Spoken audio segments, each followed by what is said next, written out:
പാലായിൽ 9ാം ക്ലാസ്സുകാരന്റെ നഗ്ന വീഡിയോ പ്രചരിപ്പിച്ചതായി പരാതി. സഹപാഠികൾ ബലം പ്രയോഗിച്ച് നഗ്നനാക്കിയ ശേഷം വീഡിയോ പകർത്തി പ്രചരിപ്പിച്ച് അതിക്രമം നേരിട്ട വിദ്യാർത്ഥിയുടെ പിതാവ് പോലീസിൽ പരാതി നൽകിയിട്ടുണ്ട്. വിഷയത്തിൽ മന്ത്രി വീണ ജോർജ് വനിതാ ശിശുവികസന വകുപ്പ് ഡയറക്ടറോട് റിപ്പോർട്ട് തേടി.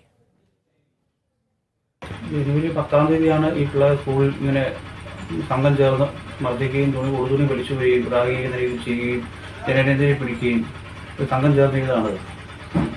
ഒരു പിള്ളേരുടെ അടുത്തല്ല, പല പിള്ളേരുടെ അടുത്തും ഇത് പല കാരണന്മാരുമായിട്ട് ബന്ധപ്പെട്ട് അവരുടെ കൊച്ചിൻ്റെ അടുത്ത് ഇത് ചെയ്തിട്ട് അവരാരും പറയുന്നില്ല. ഇൻസ്റ്റാഗ്രാമിൽ പോസ്റ്റ് ചെയ്തിട്ട് പോലുമാണ് ഞങ്ങൾ അത് അറിയുന്നത്. സ്കൂളിലെ സാറന്മാർ പറയുന്നത് നമുക്ക് സാറന്മാർക്കും അറിയത്തില്ല, ഒന്നും അറിയത്തില്ല. ശക്തമായ നിയമങ്ങളോട് ചെയ്യിക്കണം.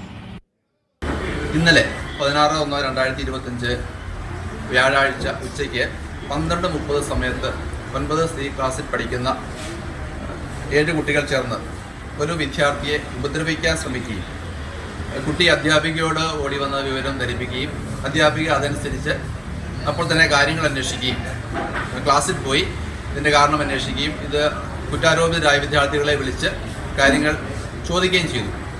വെട്ടിയ വിദ്യാർത്ഥികൾ കാര്യങ്ങൾ സമ്മതിച്ചു. അതിൻ്റെ അടിസ്ഥാനത്തിൽ 1:10 തന്നെ സ്റ്റാഫ് കൗൺസിലിൽ കൂടി ചേർന്നു കാര്യങ്ങൾ ചർച്ച ചെയ്തു.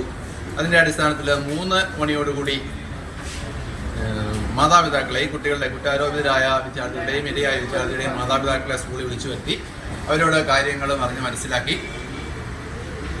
അതിനെ തുടർന്ന് സ്കൂൾ എത്തിക്സ് കമ്മിറ്റിയും PT എക്സിക്യൂട്ടീവും ഒക്കെ വിളിച്ച് മറ്റ് നടപടികളിലേക്ക് പോകുന്ന കാര്യങ്ങളും അവരെ ധരിപ്പിച്ചു.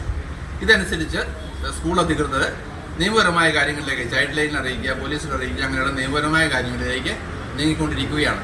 കൃത്യമായിട്ട് നമ്മൾ ആ വിവരങ്ങളെല്ലാം ധരിപ്പിച്ചും കഴിഞ്ഞു, പരാതിയും നൽകി.